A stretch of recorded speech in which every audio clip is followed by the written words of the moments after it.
Praise the Lord.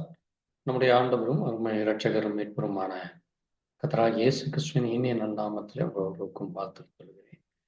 தேவனுடைய பெரிதான கிருபையினாலே இந்த நல்ல நேரத்திலும் தேவனுடைய சத்திய வார்த்தைகளை வாசித்து நாம் இந்த நாளுக்குரிய செய்திகளை குறித்து தியானிக்க தேவன் நமக்கு கொடுத்த இந்த நல்ல வேலைக்காய் நான் அவருக்கு நன்றி செலுத்துகிறேன்.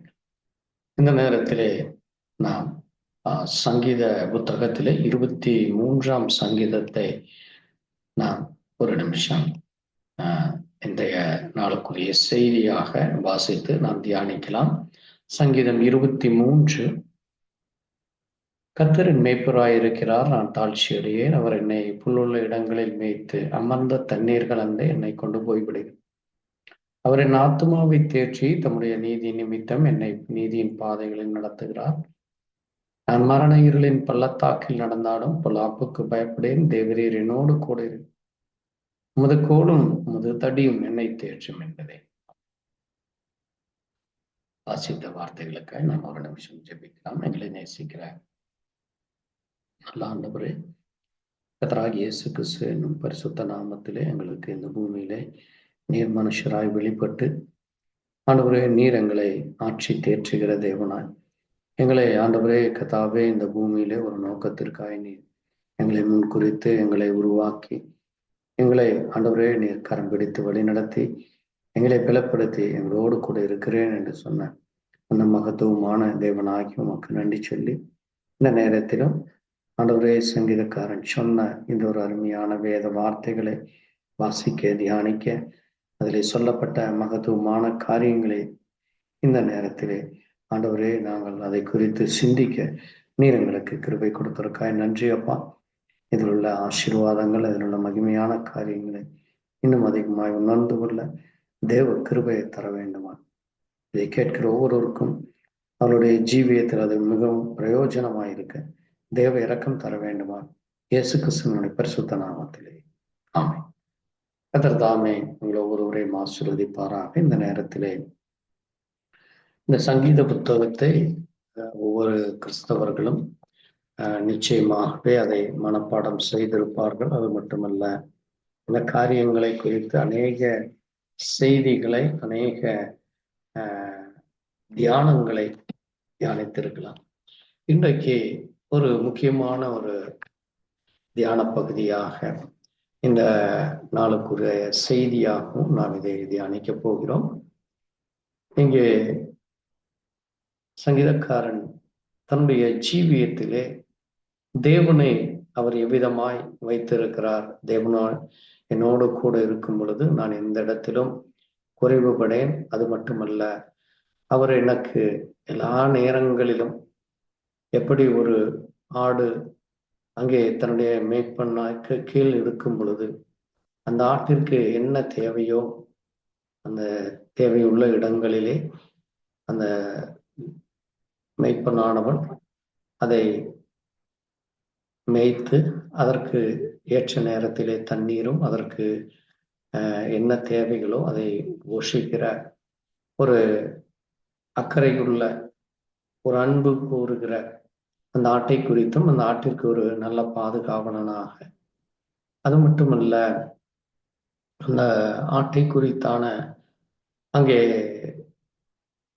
அது எதிரிகளோ அல்லது அதை தவறான வழியிலே நடக்கும் பொழுது அதை சரியான நேர்பாதையிலே நடத்த அந்த கோலும் தடியுமாக பயன்படுத்துகிறது. இப்படியாக நாம் அநேக காரியங்களை நாம் தியானித்திருக்கிறோம். அநேகர் இதை குறித்தும் பேசியிருக்கிறார்கள். ஆனால் வேதத்திலே ஒரு சில காரியங்கள் மூலமாக நாம் இதை ஒப்பிட்டு பார்த்து தேவன் எவ்விதமாய் நமக்கு இன்றைக்கும் அவர் உதவி செய்கிறவராய் இருக்கிறார். அவர் எவ்விதமாய் அன்றைக்கு தாவீதோடு கூட இருந்தது போல அவர் இன்றைக்கும் நமக்கு ஒரு முக்கியமான காரியங்களை அவர் செய்திருக்கிறார். அதை நாம் நினைத்து நாம் ஒவ்வொரு நாளும் அவருக்கு நன்றி சொல்ல கடமைப்பட்டிருக்கிறோம். அதிலே இன்றைக்கு அதற்கு சாட்சியாக சில வசனங்களை நாம் வாசித்து நாம் செய்திக்குள்ளாக கடந்து செல்லலாம். 1 பேதுரு 1ஆம் அதிகாரத்திலே அப்போஸ்தலனாகிய பேதுரு அங்கே மிக முக்கியமாக தேவனுடைய பிள்ளைகளாகிய நாம் அங்கே தேவனுடைய முன்னறிவிப்பின்படியாக அவருடைய இரத்தத்தினாலே தெளிந்து கொள்ளப்பட்டவர்களும் நாம் ஒரு பரதேசியுமாய் இருக்கிறோம் என்று அவர் நம் ஒவ்வொருவரையும் குறித்து சொல்கிறார். அது மட்டுமல்ல, அங்கே 19ஆம் வசனத்திலே குற்றமில்லாத மாசற்ற ஆட்டுக்குட்டியாகிய கிறிஸ்துவின் விலையேற பெற்ற இரத்தத்தினால் மீட்கப்பட்டீர்கள் என்று, அங்கே இயேசு கிறிஸ்து இந்த பூமியிலே அவரும் ஒரு ஆட்டுக்குட்டியாக அவர் இந்த பூமியிலே நம்மை மீட்கும்படியாக நம் ஒவ்வொருவரும் அங்கே தேவனுடைய சமூகத்தில் இருக்கும்படியாக அவர் தன்னுடைய இரத்தத்தினாலே நம்மை மீட்டிருக்கிறார் என்று அங்கே தேவனுடைய பிள்ளைகளாகிய நம்மை குறித்து அங்கே பேசியிருக்கிறார். ஏனென்றால் இங்கே சங்கீதக்காரன் தன்னை ஒரு ஆடாகவும் அந்த ஆட்டிற்கு என் தேவன் எனக்கு மெய்ப்பராய் இருக்கிறார், ஆகவே நான் தாழ்ச்சி அடையேன் என்று அங்கே பேசுவதை தேவனும் இங்கே நம்மை போல அவரும் இங்கே ஆட்டுக்குட்டியாக தன்னை அந்த பாவத்திலும் அக்கிரமத்திலும் மீறுதலும் அநியாயத்திலும் சிக்கி தவித்து கொண்டிருந்த நம்மை அந்த மாசற்ற குற்றமில்லாத தேவன், அந்த பரிசுத்தமுள்ள தேவன் வழிதப்பி போன ஆடுகளாகிய நம்மை மீட்கும்படியாக அவர் ஒரு ஆட்டுக்குட்டியாக இந்த பூமியிலே அவர் பிறந்து நம்முடைய மேய்ப்பனாக அவர் மாறுகிறார். ஆகவேதான் அங்கே அப்போஸ்தலனாகிய பவுல் இந்த காரியத்தை குறித்து அங்கே அவர் மாசற்ற ஆட்டுக்குட்டியாகிய கிறிஸ்துவின் விலையேற பெற்ற இரத்தத்திலே மீட்கப்பட்டீர்கள் என்று சொல்கிறார். ஏனென்றால் இயேசு கிறிஸ்து அங்கே அவர்களோடு கூட ஜீவித்த நாட்களிலே அவர் தன்னை அந்த ஆட்டிற்கு மேய்ப்பன் என்று சொல்லுகிறார். பாருங்கள், மெய்யாகவே யோவான் 10ஆம் அதிகாரத்திலே அங்கே அப்போஸ்தலனாகிய யோவான் இயேசு கிறிஸ்து சொன்னதை குறித்து இப்படியாக எழுதியிருக்கிறார். மெய்யாகவே நான் உங்களுக்கு சொல்லுகிறேன், ஆட்டு தொழுவத்துக்குள் வாசல் வழியாய் பிரவேசியாமல் வேறு வழியாய் ஏறுகிறவன் கள்ளனும் கொள்ளைக்காரனுமாய் இருக்கிறான். அவன் தன்னுடைய ஆடுகளை வெளியே விட்ட பின்பு அவளுக்கு முன் நடந்து ஆடுகள் அங்கே அவனுடைய சத்தத்தை அறிந்திருக்கிறபடியால் அவனுக்கு பின் செல்லுகிறது என்று சொல்லி அங்கே 2 விதமான நபர்களை குறித்து அவர் அங்கே பேசுகிறார். அங்கே முதலாவதாக அங்கே வாசல் வழியாய் பிரவேசிக்கிறவனும் இன்னொன்று வேறு வழியாய் பிரவேசிக்கிறவர்கள் என்று 2 விதமான காரியங்களை சொல்லப்பட்டிருக்கு. அதை பாருங்கள், வாசல் வழியாய் பிரவேசிக்கிறவன் ஆடுகளின் மெய்ப்பனாக இருக்கிறான். அது மட்டுமல்ல, அந்த வாசல் ஆண்டவர் சொல்லுகிறார் 9ஆம் வசனத்திலே, நானே வாசல், என் வழியாய் ஒருவன் பிரவேசித்தால் அவன் ரட்சிக்கப்படுவான், அவன் உள்ளும் புறமும் சென்று மேய்ச்சலை கண்டடைவான் என்று சொல்லுகிறார். பாருங்கள், அது மட்டுமல்ல, நானே நல்ல மேய்ப்பன் என்று 11ஆம் வசனத்திலே சொல்லுகிறார். நல்ல மேய்ப்பன் ஆடுகளுக்காக தன் ஜீவனை கொடுக்கிறான். மேய்ப்பனாய் இராதவனும் ஆடுகள் தனக்கு சொந்தமல்லாதவனுக்கு கூலியாய் ஓனாய் வருவதை கண்டு ஆடுகளை விட்டு ஓடி போகிறான். அப்பொழுது ஓனாய் ஆடுகளை பீறி அவைகளை சிதறடிக்கும் என்று அங்கே சொல்லுகிறான்.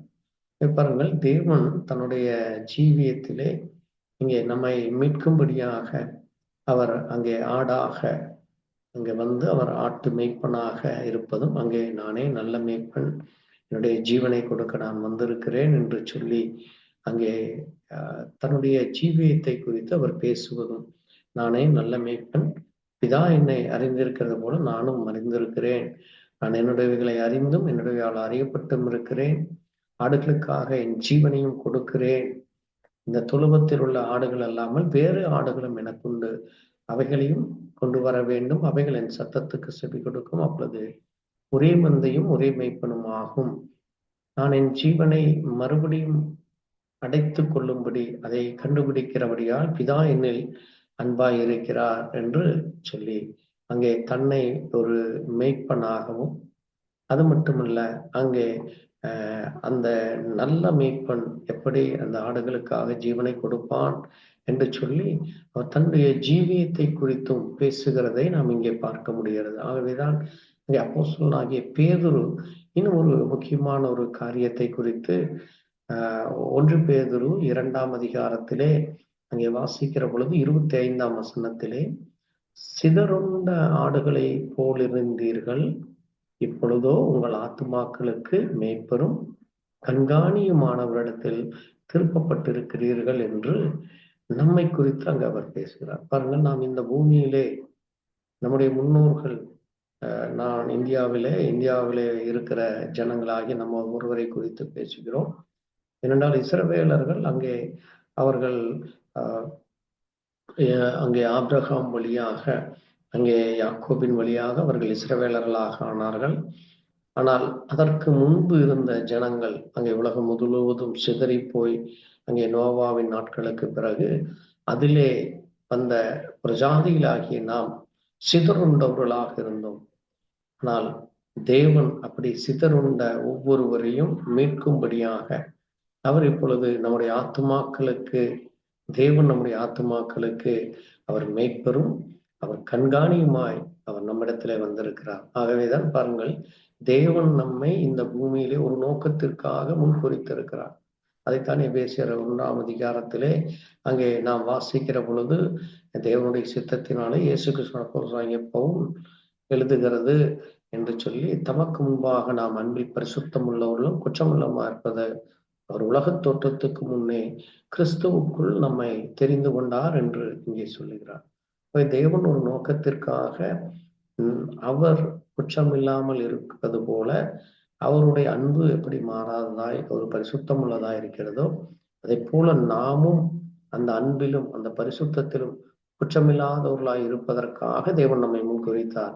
ஆகவே இந்த பூமியிலே நாம் பிறக்கிற பொழுது பாவத்திலே பிறந்தோம்.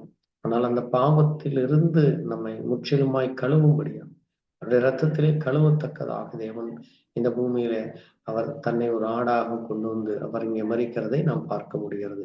ஆகவேதான் தேவன் இந்த நாளிலும் கூட அவர் நமக்கு ஒரு மேய்ப்பனாக இருக்கிறார்.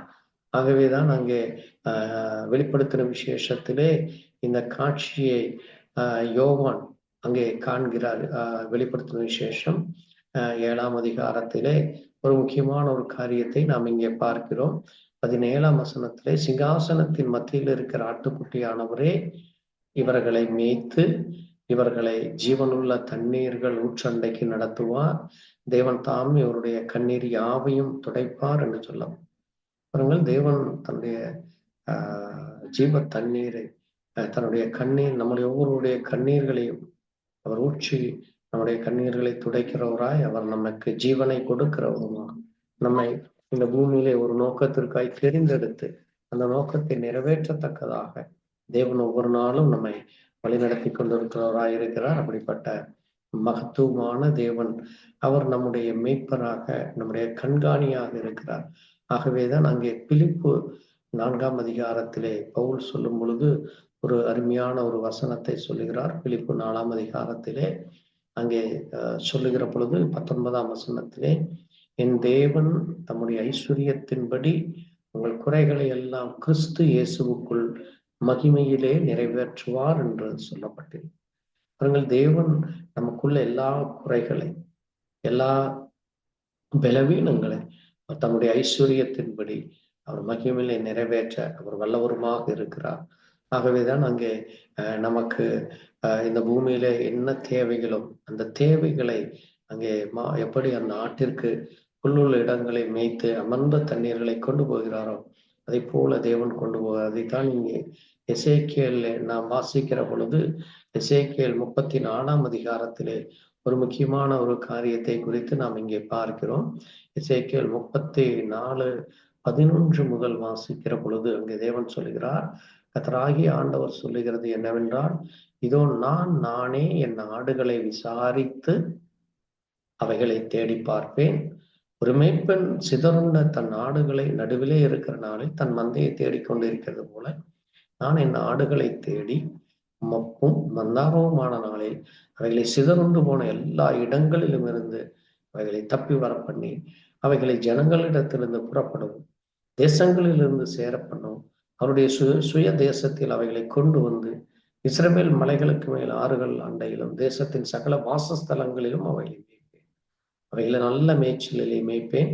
இஸ்ரவேலுடைய உயர்ந்த மலைகளில் அவைகளுடைய தொழுவம் இருக்கும். அங்கே அவைகள் நல்ல தொழுவத்திலே படுத்துக்கொள்ளும். இஸ்ரவேலின் மலைகள் மேல் நல்ல மேய்ச்சலை மேயும். என் ஆடுகளை நான் மேய்த்து அவைகளை நான் மடக்குவேன் என்று கர்த்தராகிய ஆண்டவர் சொல்லுகிறார். நான் காணாமல் போனவைகளை தேடி துரத்துண்டதை திரும்ப கொண்டு எலும்புகளை முறித்து காயங்கட்டி நசல் கொண்டதை திடப்படுத்துவேன். நியாயத்துக்காக அவைகளை மேய்த்து புஷ்டியும் பலமுள்ளவைகளை அழிப்பேன் என்று சொல்லி இருக்கிறார். ஆகவே பாருங்கள், தேவன் நமக்கு அங்கே ஒரு மேய்ப்பனாக சிதறண்டு போன ஆடுகளை அவர் தன்னுடைய மந்தையிலே தேடிக்கொண்டு அவை ஒவ்வொன்றும் அதை தன்னுடைய மந்தையிலே சேர்த்தும்படியாக இன்றைக்கு மப்பும் மந்தாரமான நாளிலே நாம் இருந்து கொண்டிருக்கிறோம். இது ஒரு சாயங்கால வேலையாயிருக்கிறது. சாயங்கால வெளிச்சத்திற்கு இன்றைக்கு நாம் நடந்து கொண்டிருக்கிறோம். சாயங்காலத்திற்கு பிறகு இருள் ஒன்று வரப்போகிறது. அது ஒரு கடுமையான ஒரு இருள் இந்த பூமியை சூழப்போகிறது. ஆகவே தேவ ஜனங்களாகிய நாம் அங்கே அந்த இருளுக்குள்ளாய் தப்பி செல்லாதபடி, அந்த இருளுக்குள் செல்லும் பொழுது அந்த ஆட்டை கண்டுபிடிப்பது மிக கடினமாய் போய்விடும். ஆகவே இதோ இந்த நாளிலே நாம் இந்த சாயங்கால வெளிச்சத்திலே நடந்து கொண்டிருக்கிறோம் என்று சொல்லுகிற நம்ம ஒவ்வொருவரும் இது ஒரு மிகப்பெரிதான ஒரு பெரிய ஒரு உபத்திரவ காலம் இந்த பூமிக்கு வரப்போகிறது. அது மிக கடுமையான ஒரு உபத்திரவ காலம் இருக்கும். அது பொல்லாத நாள். அது மட்டுமல்ல, அது பயங்கரமான நாள். அது மப்பும் மந்தாரம் நிறைந்த நாளாக இருக்கும் என்று வேதம் சொல்லி இருக்கிறது. ஆகவே அப்படிப்பட்ட ஒரு மிக கடுமையான அங்கே நாளிலே நாம் இருக்க நம்மை சூழ்ந்து ஒரு பெரிய காரியம் ஒன்று நம்மை சுற்றி நடக்கப் போகிறது. அவர்களாகவே தேவனுடைய ஜனங்களாகிய நாம் மிக எச்சரிக்கையோடு இருந்து, தேவன் இன்றைக்கு நமக்கு ஒரு அழைப்பை கொடுத்திருக்கிறார், நமக்கு ஒரு காரியத்தை கொடுத்திருக்கிறார். ஆகவே நாம் மிகவும் ஜாக்கிரதை உள்ளவர்களாக அங்கே மல்கியா 4ஆம் வசனத்திலே 4ஆம் அதிகாரத்திலே சொல்லப்பட்டதால சூளை போல எரிகிற நாள் வரும். அப்பொழுது அகங்காரிகள் யாவும் அக்கிரம செய்ய யாரும் துரும்பாயிருப்பார்கள். வரப்போகிற அந்த நாள் அவர்களை சுட்டெரிக்கும், அவருடைய வேரையும் குப்பையும் வைக்காமல் போகும் என்று சொல்கிறார். ஆனாலும் என் நாமத்துக்கு பயந்திருக்கிற உங்கள் மேல் நீதியின் சூரியன் உதிக்கும், அதன் செட்டையில் ஆரோக்கியம் இருக்கும், நீங்கள் வெளியே புறப்பட்டு கொளுத்த கன்றுகளைப் போல் விதிப்பீர்கள் என்று சொல்லி இருக்கிறார். ஆகவே அங்கே 5ஆம் வசனம் சொல்லுகிறது, இதோ கர்த்தருடைய பெரிதும் பயங்கரவுமான நாள் வருகிறது. உங்கள் கர்த்தருடைய பெரிதும் ஒரு பயங்கரவுமான நாள் ஒன்று வரப்போகிறது. ஆகவே தேவன் நமக்கு இங்கே தன்னுடைய தீர்க்கதரிசி அனுப்பி அவர் இந்த பூமியை சங்காரத்தால் அடிக்காதபடி தேவனுடைய பிள்ளைகளாகிய அந்த முற்பிதாக்களுடைய இருதயத்திற்கு நம்முடைய இருதயத்தை திறப்பதற்கு அங்கே நடத்துவதற்காக, பிதாக்களிடத்திலே திருப்பதற்காக, அந்த அப்போஸ்தலர் காலத்தில் என்னென்ன சத்தியம் பேசப்பட்டதோ, எப்படி அங்கே அவர்கள் தேவனுக்கு வைராக்கியமாய் அதை போல் இருக்க தேவன் நமக்கு ஒரு கிருபையான நேரத்தை, ஒரு அன்பின் நேரத்தை, அங்கே நாம் ஐக்கிய நேரத்தை நமக்கு தந்திருக்கிறார்.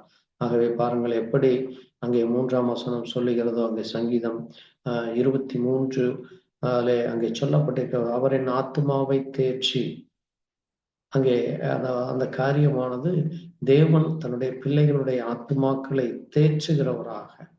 அது மட்டுமல்ல, அங்கே சொல்லப்பட்டிருக்கிறது, தம்முடைய நாமத்தின் நிமித்தம் என்னை நீதியின் பாதையிலே நடத்துகிறார் என்று. பாருங்கள், தேவனுடைய நாமத்தை நாம் அறிந்திருக்கிறோம். கர்த்தராகிய இயேசு கிறிஸ்து என்கிற நாமத்தை நாம் தொழுது கொள்கிறோம்.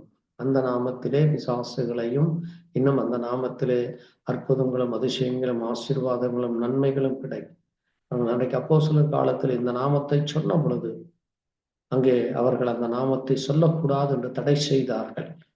அங்கே இஸ்ரவேலிலே அந்த தடை இருந்தது. எருசலேமிலும் இன்னும் அங்கே அநேக இடங்களிலே இயேசு கிறிஸ்துவை குறித்து பிரசங்கிக்க கூடாத அளவுக்கு தடை வந்தது.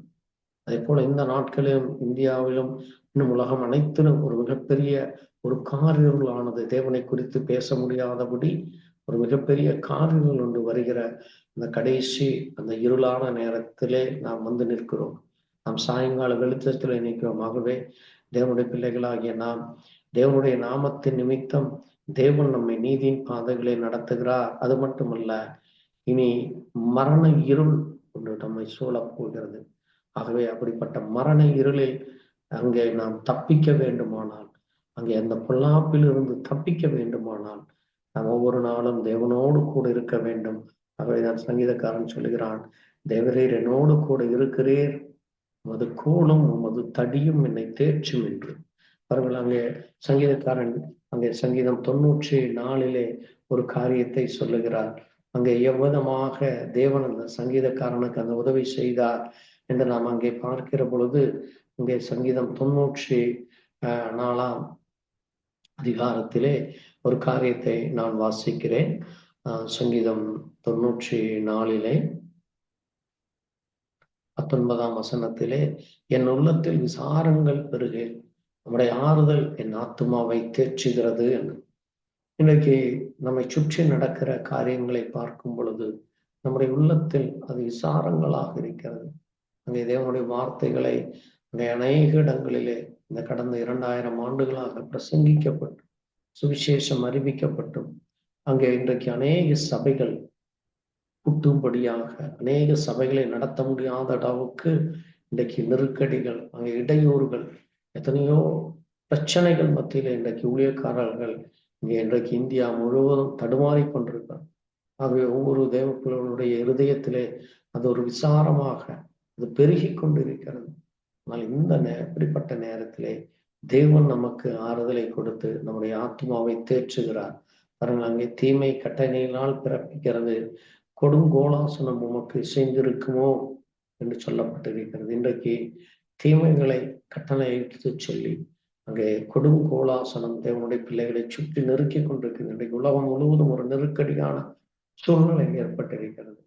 ஆகவே அங்கே 22ஆம் வசனத்திலே, கர்த்தரே எனக்கு அடைக்கும், என் தேவன் நான் நம்பி இருக்கிற கண்மலையுமாய் இருக்கிறார் என்று சொல்லி இருக்கிறது. ஆகவே பாருங்கள், இன்றைக்கு நெருக்கம், இன்றைக்கு ஒரு பெரிய அங்கே விசாரங்கள் நம்மை சூழ்ந்து கொண்டிருக்கிறது. ஆகவே இப்படிப்பட்ட நேரத்திலே நாம் தேவனுடைய சமூகத்திலே நம்மை முழுவதுமாக தாழ்த்தி, இன்றைக்கு நம்முடைய ஜீவியத்திலே தேவன் அநேக ஆசீர்வாதங்களை கொடுத்திருக்கிறார், நன்மைகளை கொடுத்திருக்கிறார். ஆனாலும் இன்றைக்கு நம்மை சுற்றி நடக்கிற காரியங்களானது அது நம்மை சோர்வடைய செய்யும்படியாக, பலவீனப்படுத்தும்படியாக, இன்னும் தேவனுடைய காரியத்தை குறித்து நம்முடைய இடத்திலே நடக்கிற ஒவ்வொரு காரியங்களையும் பார்க்கிற பொழுது இங்கே சங்கீதம் 143 சொல்லப்பட்டிருக்கிறது, சத்துரு என் ஆத்மாவை தொடர்ந்து என் பிராணனை தரையோடு நசுக்கி வெகு காலத்துக்கு முன் மரித்தோர் போல் என்னை இருளிலே இருக்க பண்ணுகிறான் என்று சொல்லப்பட்டிருக்கிறது. இன்றைக்கு ஊழியர்களையும் விசுவாசிகளையும் இன்றைக்கு சத்துருவானவன் தொடர்ந்து அந்த ஆத்மாவை பிடித்து அங்கே எந்த காரியமும் செய்ய முடியாதபடி அங்கே குடும்ப பிரச்சனைகள், சரீர உபத்திரவங்கள், இன்னும் ஆவிக்குரிய ரீதியாக பொல்லாத மண்டலங்களின் சேனைகள், இன்னும் நம்ம சுற்றி இருக்கிற பொருளாதார நெருக்கடி, இப்படி அநேக காரியங்கள் இன்றைக்கு பிள்ளைகளை ஒவ்வொரு நாளும் அது காரிருளிலே இருக்க பண்ண முடியாது, இருளிலே இருக்க பண்ணுகிறதா போல ஒரு காரியம் நம்மை சுற்றி நடந்து கொண்டிருக்கிறது. ஆகவே பாருங்கள், இப்படிப்பட்ட அங்கே 144 1ஆம் வசனத்திலே, என் கைகளை போரும் என் விரல்களை யுத்தத்துக்கும் படிக்கிற என் கண்மலையாகிய கர்த்தருக்கு ஸ்தோத்திரம் என்று சொல்லப்பட்டிருக்கு. ஆகவே தேவன் நம்முடைய கைகளையும் நம்முடைய விரல்களையும் இங்கே தேவனுக்கென்று, தேவன் நாமத்திற்கென்று நாம் யுத்தம் செய்யத்தக்கதாக அவர் நமக்கு எல்லாவற்றையும் படிப்பித்து கொடுத்திருக்கிறார். வேதத்தின் மூலமாய் அவர் நமக்கு சொல்லிக் கொடுத்திருக்கிறார். ஆகவே நாம் தேவனுடைய பிள்ளைகளாகி நாம் சரியானபடி தேவனுக்காக வைராக்கியமாய் நிற்கும் பொழுது, தேவநாமத்திற்காக நாம் நிற்கும் பொழுது, அது நம்மை எந்த விதமான பாவத்தில் இருந்து வீழாதபடி அது நம்மை எச்சரிக்கிறதாக இருக்கு. அதாவது ஆகவேதான் அங்கே எசேக்கியேலிலே நாம் ஒரு காரியத்தை வாசிக்கும் பொழுது, எசேக்கியேல் 3ஆம் அதிகாரத்திலே எசேக்கியேல் சொல்லுகிற ஒரு காரியமானது, எசேக்கியேல் 3ஆம் அதிகாரம் 21ஆம் வசனம் சொல்லுகிறது. அங்கே பாருங்கள், நீதிமான் பாவம் செய்யாதபடி நீ நீதிமானை எச்சரித்த பின்பு அவன் பாவம் செய்யாவிட்டால் அவன் பிழைக்கவே பிழைப்பான். அவன் எச்சரிக்கப்பட்டான், நீயும் உன் ஆத்மாவை தப்புவித்தாய் என்று சொல்லப்பட்டு, ஆகவே இன்றைக்கு தேவனை விசுவாசிக்கிறவர்கள் நான் நீதிமான் என்று சொல்லப்பட்டு அவர்கள் பாவம் செய்யாதபடி இந்த பூமியிலே காணப்படுகிற மற்றவர்களை பிரியப்படுத்துகிற காரியங்கள் அல்லது மற்றவர்களை அங்கே நாம் செய்கிற காரியங்களானது அது நம்மை பாவத்தில் விழாதபடி அல்லது தேவனை விட்டு வழிவிலக்கி போகாதபடி அல்லது தேவனுக்குரிய காரியத்திலே நாம் அங்கே தவறி போகாதபடி நாம் இருக்க வேண்டும் என்று வேதம் நம்மை ஒவ்வொரு நாளும் எச்சரிக்கிறது. ஆகவேதான் நாம் வேதத்தின் மூலமாக ஒவ்வொரு தேவ ஜனங்களையும் நாம் எச்சரித்துக் கொண்டிருக்கிறோம். அப்படி எச்சரித்த பின்பு அவன் பாவம் செய்யாவிட்டால் அவன் பிழைக்கவே பிழைப்பான். அவன் எச்சரிக்கப்பட்டான் என்று சொல்லப்பட்டிருக்கிறது. ஆகவே இன்றைக்கு நம்ம ஒவ்வொருவருக்கும் எச்சரிப்பின் சத்தம் கொடுக்கப்பட்டிருக்கு. ஆகவே அந்த எச்சரிப்பின் சத்தத்தை நாம் கவனமாய் கேட்டு நாம் கவனமாய் அங்கே எச்சரிக்கையோடு இருக்கும் பொழுது தேவன் நம்மையும் நம்மை சூழ்ந்து இருக்கிறவர்களையும் ஆத்துமாவை தப்புவிக்க வல்லவராக இருக்கிறார். பாருங்களேன், ஆத்துமாவை தேற்றி அவருடைய நாமத்தின் நிமித்தம் நம்மை நீதியின் பாதைகளை நடத்துவதாக. ஆகவே தேவனுடைய பிள்ளைகளாகி நாம் இயேசு கிறிஸ்துவின் நாமத்திலே நாம் அந்த நீதியின் பாதையிலே ஒவ்வொரு நாளும் நடக்க தேவன் நமக்கு கிருபை கொடுக்கிறார். ஆகவேதான் அங்கே மரண இருளின் பள்ளத்தாக்கிலே நான் நடந்தாலும் பொல்லாப்புக்கு பயப்படேன் என்று சொல்லி இருக்கிறார். பாருங்கள், அங்கே சங்கீதக்காரன் சொல்லும் பொழுது சங்கீதம் 86:13 ஒரு காரியத்தை சங்கீதக்காரன் சொல்லுகிறான். பாருங்கள், நீர் எனக்கு பாராட்டின உமது கிருபை பெரியது, என் ஆத்துமாவை தாழ்த்த பாதாளுக்கு தப்பிவித்தீர் என்று சொல்லும். ஆகவே தேவன் இந்த நாட்களிலே அங்கே மரண இருள் பாதாளத்தில் இருந்து நம்மை தப்புவித்திருக்கிறார். ஆகவே தேவனுடைய பிள்ளைகளாகிய நாம் இன்னும் ஒவ்வொரு நாளும் ஒவ்வொரு நிமிஷமும் தேவன் நமக்கு பாராட்டின அந்த கிருபைகளை நாம் நினைத்து அவருடைய சத்தத்திற்கு செவி கொடுத்து ஒவ்வொரு நாளும் நாம் பயத்தோடு இருக்கும் பொழுது அங்கே தேவ தயவும் தேவ கிருபையும் நமக்கு கிடைக்கிறது. ஏனென்றால் இந்த பூமியிலே ஒவ்வொரு நாளும் அங்கே நம்மை சுற்றி நிற்கிற காரியங்களை பார்க்கும் பொழுது நம்முடைய இருதயம் நம்முடைய மனதானது துக்கத்தால் நிறைந்திருக்கிறது. ஆனால் அப்படிப்பட்ட நம் துக்கத்தோடு நாம் மறிக்காதபடி, நம் துக்கத்தோடு குழியிலே இறங்காதபடி, ஒரு பலனற்ற மனுஷனை போல இல்லாதபடி தேவன் நம்மை இப்படிப்பட்ட துக்கத்தில் இருந்தும் அப்படிப்பட்ட அழிவில் இருந்தும் அங்கே தேவன் நம்மை மீட்கிறார். ஆகவேதான் நாம் ஒவ்வொரு நாளும் நாம் கர்த்தரை நோக்கி கூப்பிடும் பொழுது, நம் அதிகாலை வேளையிலே தேவ சமூகத்திலே நம்முடைய வேண்டுதலை விண்ணப்பத்தை நாம் வைக்கும் பொழுது கர்த்தர் நம்முடைய ஆத்மாவை தள்ளிவிடாதபடி நம்முடைய சிறுமையும் நம்முடைய எளிமையும் நம்மளை சுற்றி நடக்கிற எல்லா காரியங்களை குறித்து அவர் கவனமுள்ள தேவனாய் நம்மை சூழ்ந்திருக்கிற அங்கே நம்மை சுற்றி நடக்கிற எல்லாமான காரியங்களை அங்கே சத்ருவானவன் நம்மை சுற்றி நெருக்கினாலும் நம்மை வளைந்து கொண்டான் தேவன் நமக்கு தூரமாய் விலகாதபடி நம்மோடு கூட இருக்கிறார். ஆகவே அப்படிப்பட்ட தேவனுக்கு நாம் இன்னும் அதிகமாக அந்த ஞானத்தோடு புத்தியோடு பரிசுத்தத்தோடு அவருடைய நாமத்திலே நாம் ஒவ்வொரு நாளும் களி கூர்ந்து அவருடைய நீதியால் நாம் உயர்ந்திருக்கும்படியாக அவருடைய நாமத்தை நாம் தொழுது கொள்ளுகிற பிள்ளைகளாய் அவருடைய பக்தராக அவருடைய தெரிந்து கொள்ளப்பட்ட ஜாதியாக அவராலே முன்குறிக்கப்பட்ட ஜனங்களாக நாம் இருக்கிறோம். அப்படிப்பட்ட தேவன் நமக்கு எல்லா பொல்லாப்பில் இருந்தும் அங்கே நம்மை விடுவிக்கிறார். அதைத்தான் அங்கே ஏசாயா சொல்லும் பொழுது மிக அருமையாக ஒரு காரியத்தை சொல்லுகிறார். ஏசாயா 58 நாம் வாசிக்கிற பொழுது பாருங்கள், 58:10 அவர் சொல்லுகிறார், பசியுள்ளவனிடத்தில் உன் ஆத்மாவை சாய்த்து சிறுமைப்பட்ட ஆத்மாவை திருப்தி ஆக்கினான், அப்பொழுது இருளில் உன் வெளிச்சம் உதித்து அந்தகாரம் மத்தியானத்தை போலாகும் என்று சொல்லி.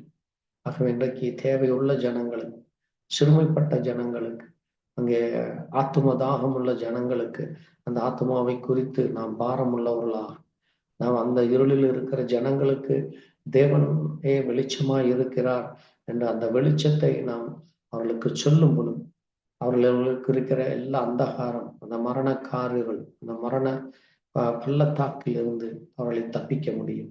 ஆகவே பாருங்கள், கர்த்தர் நித்தம் நம்மை நடத்தி மகா வறட்சியான காலங்களில் நம்முடைய ஆத்மாவை அவர் திருப்தியார், நம்முடைய எலும்புகளை நினமுள்ளதாக்குவார், நீர்ப்பாய்ச்சலான தோட்டத்தை வற்றாத நீரூற்றை போல நம்மை வைப்பார். ஆகவே தேவனுடைய பிள்ளைகளாகி நாம் தேவனுடைய அந்த கோலும் தடியும் அங்கே நம்மை தேற்றுகிறது. பாருங்கள், அந்த கோல் என்பது ஆங்கிலத்திலே வாசிக்கும்போது அது ஸ்டாஃபாக இருக்கிறது. ஸ்டாஃப் என்று அதை தமிழிலே மொழிபெயர்க்கிற பொழுது அது ஒரு ஊழியக்காரனாக இருக்கிறான். ஆகவேதான் தேவனுடைய பிள்ளைகள் அங்கே ஊழியக்காரர்களிடத்திலே அங்கே தேவனுடைய சத்திய வார்த்தைகளை கேட்டு அந்த ஊழியக்காரர்களுக்கு அங்கே கனத்தையும் மரியாதையும் கொடுத்து அங்கே எப்படி தேவனுக்கு நாம் பயந்து நடக்கிறோம், அதை போல சபையிலே நாம் நம்முடைய ஜீவியமானது அது ஒரு பரிசுத்தமுள்ள ஜீவியமாய் உண்மையுள்ள ஒரு ஜீவியமாக அங்கே சபை பிள்ளைகள் மத்தியில ஒவ்வொரு ஆத்துமாவும் பரிசுத்தம் உள்ளது. அது தேவனுடைய ஆத்துமா. அந்த ஆத்துமா தேவனுக்கு கணக்கு கொடுக்கப்படும். ஆகவே நான் உண்மையா இருப்பேன், பரிசுத்தமா இருப்பேன் என்ற அந்த வைராக்கியத்தோடு இந்த சபையிலே நாம் சாட்சி உள்ளவர்களாக இருக்க வேண்டும். ஆகவே அங்கே சபையிலே அந்த ஊழியர் சொல்லுகிற அங்கே ஊழியத்திற்குரிய காரியங்களிலும் அதுபோல நம்முடைய தனிப்பட்ட ஜீவியத்திலே கொடுக்கப்படுகிற ஆலோசனையின்படி நாம் நடக்கும் பொழுது அங்கே அது தேவனுடைய ஆலோசனையாக தேவன் என்ன காரியத்தை செய்ய சொன்னாரோ அதை நாம் வேதத்தோடு ஒப்பிட்டு பார்த்து நாம் சரியாய் நடக்கிற பொழுது அங்கே தேவன் நம்மை முற்றிலும் இருக்கிறார். பாருங்கள், அதுதான் அங்கே அந்த பிரம்பு அங்கே அது ராட் என்று சொல்லப்படுகிறது. அங்கே தேவனுடைய பிள்ளைகள் தவறு செய்கிற பொழுது அந்த தவறுகள் அங்கே நம்மை அங்கே எபிரேயர்ல அங்கே அப்போஸ்தலனாகிய பவுல் சொல்லும் பொழுது எபிரேயர் 12ஆம் அதிகாரத்திலே ஒரு காரியத்தை அவர் பேசுகிறார். பாருங்கள், அங்கே அவர் சொல்லுகிற முக்கியமான காரியம் அங்கே 6ஆம் வசனத்திலே 5ஆம் வசனத்திலே சொல்கிறார், அன்றியும் என் மகனே கர்த்தருடைய சிக்ஷை அற்பமா எண்ணாதே, அவரால் கனிந்து கொள்ளப்படும் பொழுது சோர்ந்து போகாதே என்று சொல்லும். அவை தேவன் நமக்கு சிறிய சிறிய சிக்ஷைகளை கொடுக்கிறார். ஏனென்றால் அங்கே இந்த பூமியில நாம் ஏதாவது ஒரு காரியங்களை தேவனுக்கு பிரியமில்லாத காரியங்களை பேசினாலோ கேட்டாலோ அல்லது அதுக்கு நாம் அந்த சத்தத்திற்கு செவி கொடாத பொழுதோ தேவன் நம்மை அந்த சிறிய சிக்ஷைகளை கொடுத்து அவர் நம்மை கடிந்து கொள்ளும் பொழுது நாம் சோர்ந்து போகக்கூடாது. ஏனென்றால் கர்த்தர் எவனிடத்தில் அன்பு கூறுகிறாரோ அவனை அவர் சிக்ஷித்து தாம் சேர்த்து கொள்ள போகிற எந்த மகனையும் தண்டிக்கிறார் என்று பிள்ளைகளுக்கு சொல்லுகிறது போல அங்கே உங்களுக்கு சொல்லின புத்திமதியை அங்கே மறவாமல் இருங்கள், நீங்கள் மறந்தீர்கள் என்று அவர் சொல்லுகிறார். நீங்கள் சிக்ஷையை சகிக்கிறவராக இருந்தால் தேவன் உங்களை புத்திரராக என்னை நடத்துகிறார். தகப்பன் சிக்ஷியாத புத்திரன் உண்டோ? எல்லோருக்கும் கிடைக்கும் சிக்ஷை உங்களுக்கும் கிடையாது இருந்தால் நீங்கள் புத்திரராய் இல்லாமல் தேசி பிள்ளைகளாய் இருப்பீர்கள் என்று சொல்லப்பட்டிருக்கிறது. ஆகவே நாம் பிழைக்கத்தக்க ஆவிகளின் பிதாவாகிய தேவனுக்கு வெகு அதிகமாய் அடங்கி நடக்க வேண்டும் அல்லவா என்று சொல்லப்பட்டு, ஆகவே தேவனுக்கு நாம் அடங்கி நடக்கிறோம். ஏனென்றால் அங்கே நாம் தேவனை நாம் அப்பா பிதாவே என்று கூப்பிடுகிறோம். ஆகவே அப்படிப்பட்ட அந்த ஆவிகளின் பிதாவாகிய தேவன் நமக்கு இந்த நாளிலே எல்லா காரியங்களையும் தருகிறவராய் இருக்கிறார். நம்மை ஆட்சி தேற்றுகிறவராக இருக்கிறார். அவர் நம்மை நித்தமும் வழிநடத்துகிறவராக இருக்கிறார். ஆகவேதான் இந்த பூமியிலே வேதனைகளோ பாடுகளோ உபத்திரவங்களோ வந்தால் அதை நாம் தாங்கும்படியா அங்கே நமக்கு பலன் கொடுக்காதான் அங்கே 10ஆம் வசனம் சொல்லி அவர் தங்களுக்கு நலமான தோன்றினபடி கொஞ்ச காலம் சிக்ஷித்தார்கள். இவரோ நம்முடைய பரிசுத்தத்துக்கு நாம் பங்குள்ளலாம் பொருட்டு நம்முடைய பிரயோஜனத்துக்காகவே சிக்ஷிக்கிறார் என்று சொல்லப்பட்டிருக்கிறது. ஆகவே தேவன் நம்ம ஏதாவது ஒரு காரியத்திலே அங்கே சிக்ஷை அது தண்டனை இருக்கலாம். ஒரு கால் சரீரத்திலே பலவீனங்களோ அல்லது நம்முடைய தனிப்பட்ட வாழ்க்கையிலே ஏதாவது ஒரு தடுமாறுகிற காரியங்கள் இருக்கும் பொழுது அதை நம்மை மறுபடியும் சீர்படுத்த ஸ்திரப்படுத்த அங்கே தேவனோடு கூட அங்கே பரிசுத்தத்தோடு இருக்கவும் அங்கே தேவனுக்கு உண்மையாக இருக்கவும் தேவனுடைய கிருபையை இழந்து போகாதபடி நம்முடைய இருதயத்திலே மற்ற யாரை குறித்தான ஒரு கசப்பான வேர் அங்கே உண்டாகாதபடி நம்மை அது திட்டி போடாதபடி அல்லது வேசிக்கல்லனாகவோ அல்லது ஒருவேளை போஜனத்துக்கு தன் சேஷபுத்திரை தவித்த ஏசாவை போல சீர்கட்ட விடாதபடி நாம் எச்சரிக்கையாக இருக்க வேண்டும் என்று நம்மை அங்கே வேதவசனம் அங்கே நம்மை எச்சரிக்கிறோம். ஆகவே பாருங்கள், நாம் தேவனிடத்திலே அந்த சீயோன் மலையில் அந்த ஜீவனுள்ள தேவனுடைய ராஜ்யமாகிய அந்த பரலோக எருசலேம் இடத்திலே வந்திருக்கிறோம். ஆகவே அப்படிப்பட்ட அந்த தேவன் பரலோகத்திலே நம்முடைய பெயரை அவர் எழுதி இருக்கிறார். அங்கே அப்படிப்பட்ட தேவன் அவர் நியாயாதிபதியா இந்த பூமிக்கு வரப்போகிறார். அங்கே நாம் பரிபூர்ணப்பட, நாம் பூரண நீதிமான்கள் ஆகும்படி நாம் அங்கே புதிய உடன்படிக்கை மத்தியஸ்தராகி இயேசு கிறிஸ்துவிடத்திலே வந்திருக்கிறோம். ஆகவே இயேசு கிறிஸ்துவானவர் நமக்காக அந்த அசைவில்லாத நித்திய ராஜ்யத்தை வைத்திருக்கிறார். ஆகவே நாம் பயத்தோடும் பக்தியோடும் தேவனுக்கு பிரியமாய் ஆராதனை செய், நாம் அவருடைய கிருபையை பற்றி கொள்ள வேண்டும். ஏனென்றால் தேவன் நம்மை அவர் மேய்ப்பராக அவர் நம்மை வழிகாட்டியாக இருக்கிறார். நம்முடைய ஆத்மாவை, நம்முடைய ஆவி ஆத்மா சரீரத்தை அவர் பரிசுத்தப்படுத்தி அவருடைய வருகை பரியந்தம் நாம் உண்மையுள்ளவர்களாய் பிரியமுள்ளவர்களாய் இருக்க அவர் ஒவ்வொரு நாளும் வேதத்தின் மூலமாய் நம்மை எச்சரிக்கிறார். ஆக இந்த நாட்களிலே தேவனுடைய வார்த்தை நமக்கு சொல்லுகிற வந்தமாக கர்த்தர் மேய்ப்பராய் இருக்கிறார், நான் தாழ்ச்சியடையேன், அவர் என்னை புல்லுள்ள இடங்களில் மேய்த்து அமர்ந்த தண்ணீரண்டை கொண்டு போய் விடுகிறார். என் ஆத்துமாவை தேற்றி அவருடைய நாமத்தின் நிமித்தம் நீதியின் பாதையில நடத்தி மரண இருளின் பள்ளத்தாக்கில் நடந்தாலும் பொல்லாப்புக்கு பயப்படேன், தேவரீர் என்னோடு கூட உமது கோலும் உமது தடியும் என்னை தேற்றும் என்று நாம் ஒவ்வொரு நாளும் சொல். தேவனுக்காக இந்த பூமியிலே பிரியமாய் நம்முடைய பிரதான மேய்ப்பனாகிய கர்த்தராகிய இயேசு நம்மை வழிநடத்துவராயிருக்கிறார். அப்படிப்பட்ட அந்த தேவனுக்கு பிரியமாய் நடக்க, உண்மையா இருக்க கர்த்தர் நம்மை வழிநடத்தும்படியா நாம் ஜெபிக்கலாம். எங்களை நேசிக்கிற எங்கள் நல்ல ஆண்டவரே, கர்த்தராகிய இயேசு கிறிஸ்துவே, அருமையான நேரத்திலே வாசித்து தியானித்து அவருடைய சத்திய வார்த்தைக்காக நன்றி செலுத்துகிறோம். தேவ கிருபையும் தேவதயவும் தொடர்ந்து உடைய பிள்ளைகளாகி எங்களுக்கு கிடைக்கட்டும். அப்பா ஆண்டவரே, வாசித்த வார்த்தைகளிலே அவரை நிரவிதமாய் எங்களுடைய ஆத்மாவை தேற்றி எங்களுக்கு எல்லா நேரத்திலும் எங்களுக்கு உதவி செய்யும். எங்களுக்கு ஆண்டவரே அனுதின போஜனத்தை கொடுத்து ஆண்டவரே இந்த பூமியிலே காணப்படுகிற எல்லா பொல்லாப்புக்கும் எங்களை விலக்கி பாதுகாக்கும். எங்களை சுற்றி இருக்கிற எல்லா மரண கட்டுகளில், எல்லா பாதாள இருளிலும், பாதாள வல்லமையிலிருந்து எங்களை பாதுகாக்கும். அப்படிப்பட்ட மகத்துவமான உனக்கு நன்றி சொல். உடைய சத்தத்திற்கு கீழ்ப்படிந்து தொடர்ந்து உங்களை வளர்த்த உடைய அன்பை, கிருபை, இரக்கத்தை பெற்று தேவதாயவை தொடர்ந்து எங்களுக்கு கிடைக்கும். இயேசு கிறிஸ்துவின் பரிசுத்த நாமத்திலே கர்த்தர் தாமே உங்களை ஒவ்வொருவரையும் ஆசீர்வதிப்பாராக. தேவ கிருபை, தேவதயவு உங்களோடு கூட இருப்பதாக. ஆமென். God plus.